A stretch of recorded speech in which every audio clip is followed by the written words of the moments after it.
En Amérique, tout le monde boit de l'eau avec les 3/4 du verre rempli de glaçons. Maintenant, ce que je dis ne va pas être très apprécié. Vous buvez de l'eau à plus ou moins 4 degrés.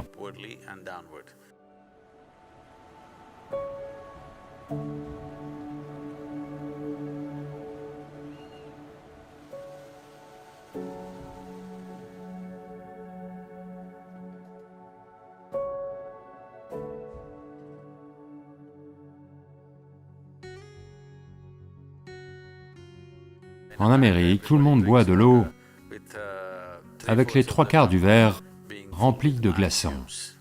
Maintenant, ce que je dis ne va pas être très apprécié.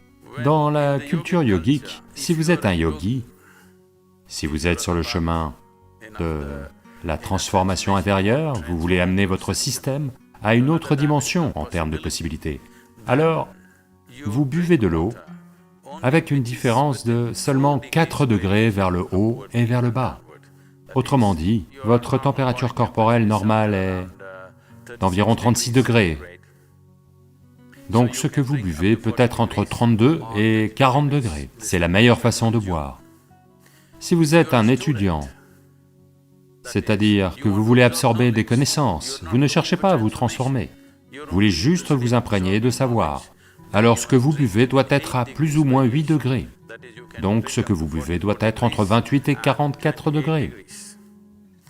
Si vous êtes dans une situation de famille et que la transformation ou le savoir ne vous intéresse pas, vous voulez juste vous occuper de votre femme, de vos enfants et de votre mari, c'est tout ce qui compte pour vous, alors ce que vous buvez peut être à plus ou moins 12 degrés. Au-delà, ce n'est pas considéré comme étant propice à quiconque. Donc il est impopulaire de dire une telle chose, mais il est important que ce que vous consommiez soit suffisamment proche de votre température corporelle, pas trop éloigné de celle-ci, parce que ça va perturber la façon dont l'eau se comporte dans le système si l'on consomme de l'eau ou n'importe quelle substance dont la température est très éloignée de la température du corps. Je sais que ceux qui adorent les glaces vont me crier dessus maintenant. Je vous donne simplement les conditions idéales. Ceux d'entre vous qui veulent vivre dans la zone idéale, ou en être conscients autant que possible, rester dans cette zone est une bonne chose. Si vous n'avez pas soif, si vous ne buvez pas d'eau, rien ne se passera, vous irez bien. Il n'y a qu'en Amérique que vous allez mourir si vous ne buvez pas d'eau. Les gens ne boivent comme ça nulle part ailleurs. Quand ils ont soif, ils boivent de l'eau, autrement ils vont bien, même dans un désert. Il n'y a qu'en Amérique, dans un climat froid, que tout le monde a une bouteille et sirote en permanence, parce que les machines du marketing les ont convaincus qu'ils doivent boire beaucoup d'eau. Une consommation excessive d'eau, surtout si elle a lieu par petites gorgées, le corps l'absorbe. Quand il l'absorbe, les niveaux de sodium, qui sont très finement régulés, vont baisser. Le reste du corps est également affecté, mais on ne le remarque pas forcément. Mais dans le cerveau, la baisse des niveaux de sodium va faire gonfler le cerveau. Ça ne veut pas dire que votre cerveau grossit, le gonflement est une sorte de maladie, d'accord? Pas une expansion du cerveau.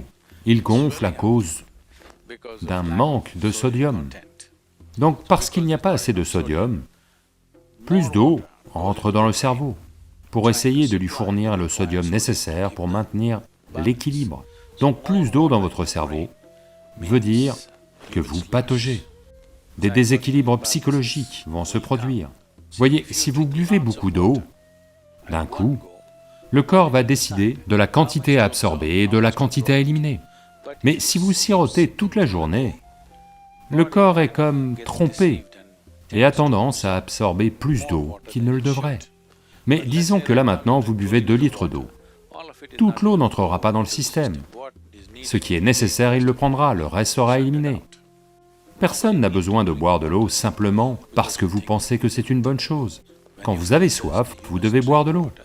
Juste pour être sûr d'en boire assez, buvez 10% de plus que ce dont vous avez réellement besoin, quelques verres de plus, juste pour vous assurer que vous n'en buvez pas moins. Vous avez un certain temps avant de pouvoir boire. Ce n'est pas une urgence. En même temps, lorsque vous avez besoin d'eau, si vous avez soif et que vous ne buvez pas, ça va endommager le système. Les dégâts au cœur sont immenses si l'eau nécessaire n'est pas disponible dans le système.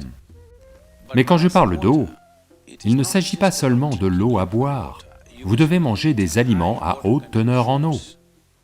Si vous mangez un fruit, c'est presque 90% d'eau.